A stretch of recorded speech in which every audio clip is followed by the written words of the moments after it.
he couldn't just use a standard healer's kit, unfortunately, on a elemental. He would have to use a potion.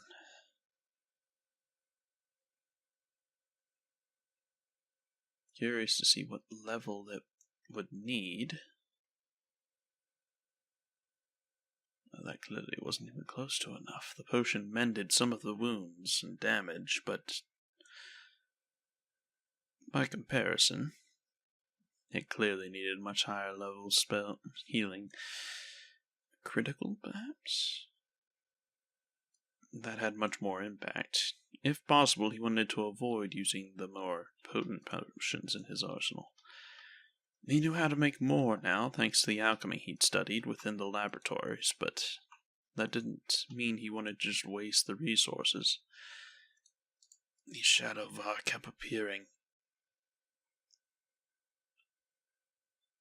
along with more shadows, and it seemed they all wanted to fight amongst themselves as well.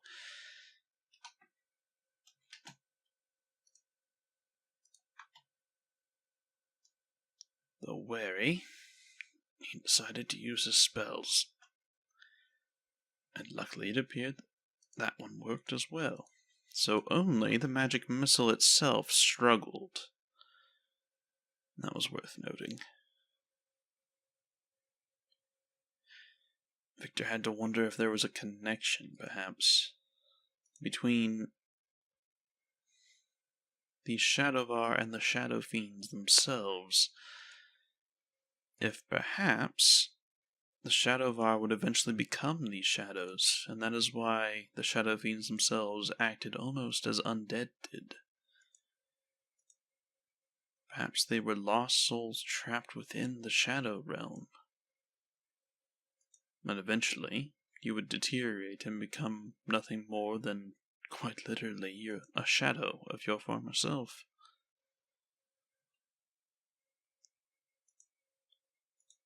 It was difficult to say. Die, of all things, in the Shadow Realm.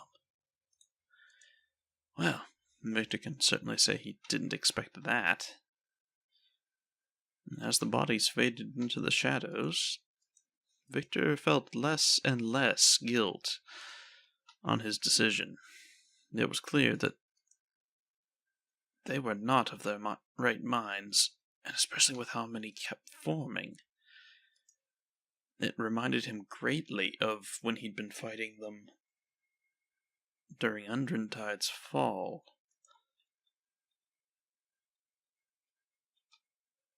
The more he cut down, the more it had to occur to him, really.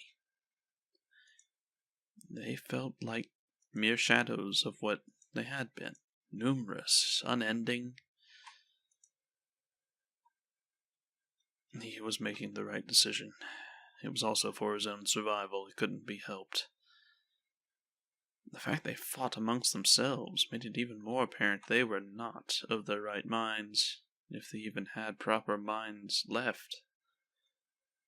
They were capable of spellcasting, but that appeared to be about it. Their tactics were non-existent. Half of them wandered about while being attacked. Perhaps that's what prolonged exposure to this realm did to you. Parts of weaponry is what it appeared they dropped. It was odd that that is what survived as they liquefied into shadow. And he was left without an exit. Perhaps there was still something near the skeleton that he'd missed. That was the only other notable area. The quakes of the Shadow Realm shifting got to him once more. For all the power that the elemental posed, it was not the brightest, that much was certain. Another Shadow Fiend. They just seemed to manifest, it would seem. Good job, narrator.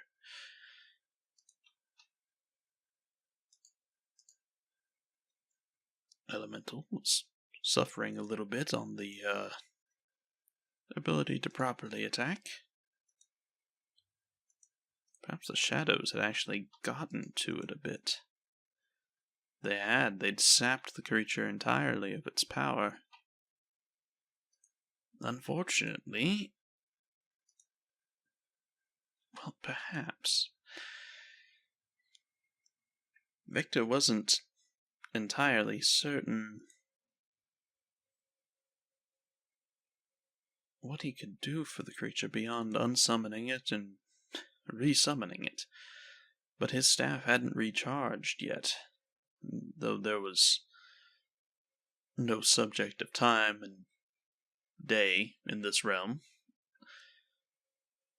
But it would still take time, oddly enough, for the staff itself to recharge, and he would need to pour enough energy into it. He had a potion that could restore the creature, but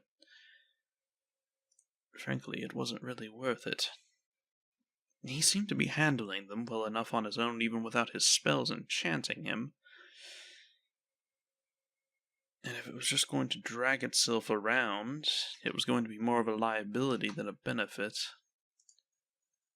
So, with a wave of the staff, he would dismiss the creature. Perhaps he was being too cautious. It was possible. He'd expected far worse from this plane, after all. Though granted, he'd barely dipped his toe in it thus far. Another portal. And there it was, an exit of some sort. Was this another tunnel that would lead him to a different area? Taking a glance around...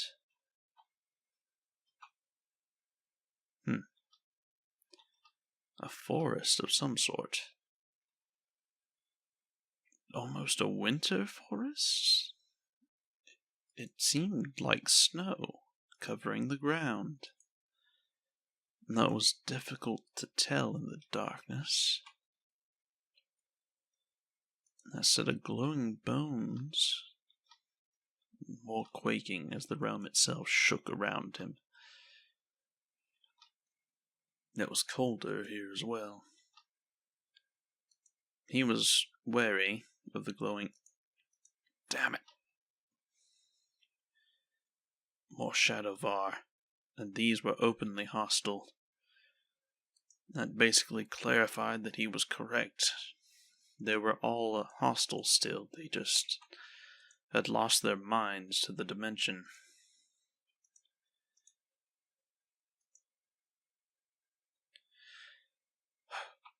He had to thank his equipment. Even as the arrow bounced off his cloak's protection, he felt no damage. The spells simply bounced off him. It seemed, at least, opponents of the level of the Shadowvar were no longer a threat as long as he kept his wits about him. More down there, though they wandered about instead of attacking him, mindless. Now what were they guarding? The ecology of Malagrim. Malagrims are perfect shapeshifters whose greatest delight is extending a jawed tentacle down a living captive's throat and eating him from the inside out. Oh, lovely. Also known as Shadow Masters, Malagrims are creatures of pure evil native to some alien place. Consumed with a lust for power, they hungrily await any opportunity to venture to the material plane, to extend their domination and acquire their favorite food. They use the plane of shadows to reach the material plane, leading to the apparently mistaken impression that they are native to that place. In their natural form, something almost never seen, Malagrims are spherical creatures about 4 feet in diameter, with 3 feet long, powerful tentacles tipped by razor-sharp hooks, and a beaked mouth in the center of their bodies. 3 large, round, golden eyes surround the beak. Their hide is rubbery and thick, mottled brown and green in color. They possess an innate levitational ability and hover in the air, tentacles coiling in constant motion. Malgrims do age, but they do not seem to die of old age. Though they might otherwise be immortal, very old Malgrims are typically eliminated by younger, stronger Malgrims hungry for their place and status. Malgrims can assume the form of any creature less than deity status, or a single object as the shape changer spell cast by a sorcerer. When assuming the form of a humanoid creature, a Malgrim's physical ability is the same as its natural form, not the average scores for a member of that race. In any form, a Malgrim's true identity can be guessed at by the golden light that glimmers in its eyes. Malgrim are immune to all weapons, save for those that are magical or made from silver. Magic weapons deal damage normally, while silver weapons inflict maximum possible damage. A Malgrim cannot heal damage caused by silver weapons naturally, including with its fast healing abilities. Quite little monsters they seem to be. Victor hadn't found any yet, although it was possible he had and just hadn't realized it, he supposed. But if he killed them, he assumed they would shift back to their original form. And within the bones was the Shadow Golem's legs. Let's see if they'd fit into his pouch, and it will. The magical pouch will sustain them, allowing him to carry it without too much trouble. Now exploring the more Shadowvar. Although these again seemed more confused than anything. As if they didn't quite... Well, it was clear they didn't quite know what was going on.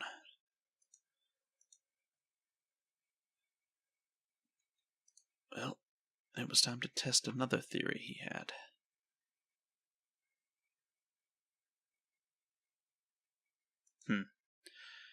Well, they'd certainly been empowered, but it seemed negative energy spells weren't quite as potent as he'd assumed they would be in this plane.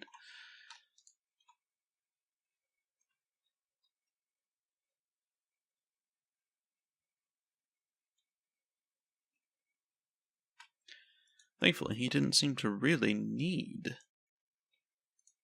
any of them. The enchantments were allowing him to carry on as well, in a way, a battle mage. A scroll.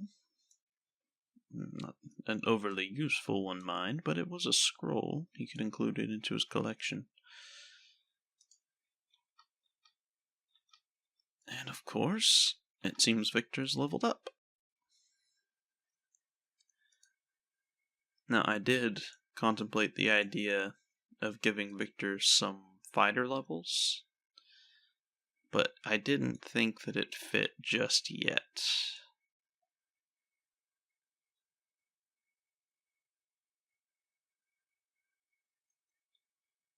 Now, what spells would he want from these higher level categories?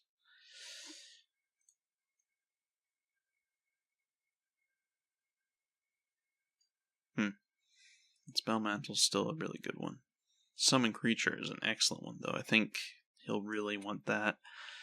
Protection from Spells is an excellent one. Finger of Death is an excellent one. But it's not really up his aisle. Let's see here. I think we will go with Protection from Spells, just for that added defense. And for Harmony. I've been considering looking into a mod to maybe buff the familiar so that we can actually include Harmony. As of now, it makes sense that he can't access the familiar due to have been shipped through the dimensions. but I really regret not using the familiar to its fullest in the last playthrough. We'll see where things go, I suppose.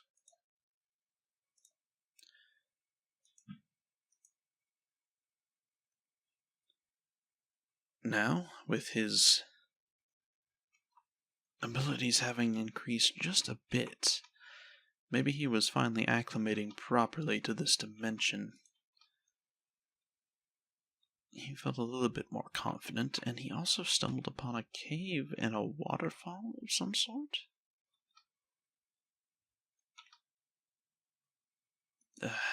He needed to explore, even if he hadn't quite explored this area to its fullest yet. And stepping in, initially he wouldn't realize it, but as he moved up the stairs... Was that Deacon? The little kobold from Hilltop? That had been following him around. This was the Anarok. What was going on? Deacon? Boss? Deacon, I'm so glad to see you. How in the hells did you even get here? Why you brings Deacon here? This place is very spooky. So dark and cold.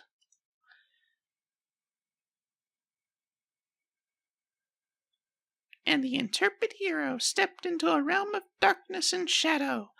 But then... The heroes were alone. To say Deacon had been here might have been a stretch. Victor's mind worked quickly. Perhaps instead, it was not that Deacon had been here, but an echo of him.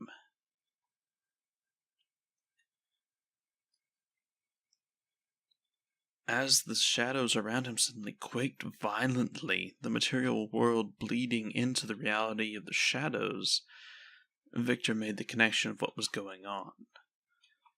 None of this was real. This was chunks of his past, of the material plane, shifting into being around him with the shadow plane. That is why it seemed like the research area outside the temple that had teleported him. Each time he felt the shadows whipping at his skin. Luckily his protection guarded him, but the force was still there, and it was not a pleasant feeling. A worker still lingered. Why am I here? Aren't I dead? And with that it faded. Trapped souls? Echoes of reality? Victor wasn't entirely certain at all what was going on. He saw a shift in the distance, and then it was gone. A shadow of some sort, one that he couldn't... A long-dead warrior? This was clearly multiple time periods, multiple realities, all clashing together. A harmony?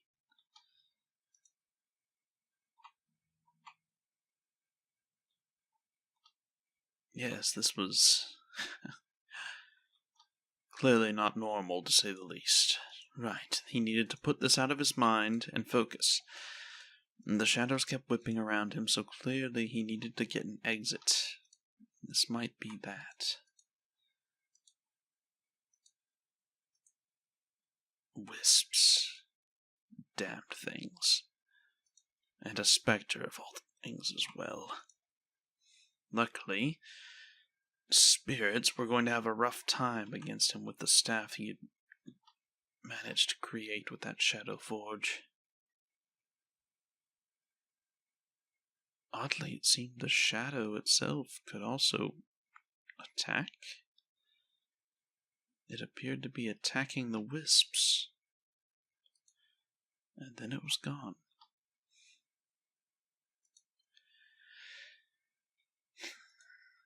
It was clear that the rules of reality did not apply to this entire situation.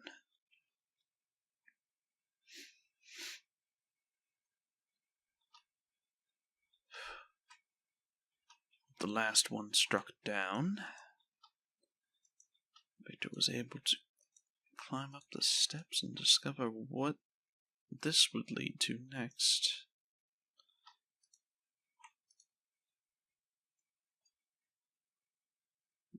More Shadowvar. And then he was stuck back outside into the Darklands.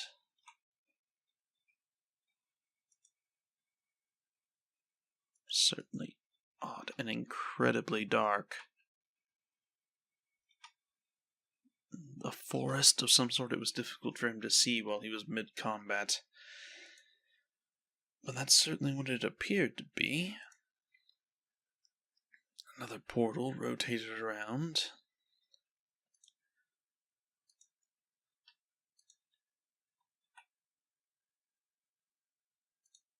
The Shadowvar truly were just completely confused, their minds lost. Every time he fought them, it was clear, more and more evident.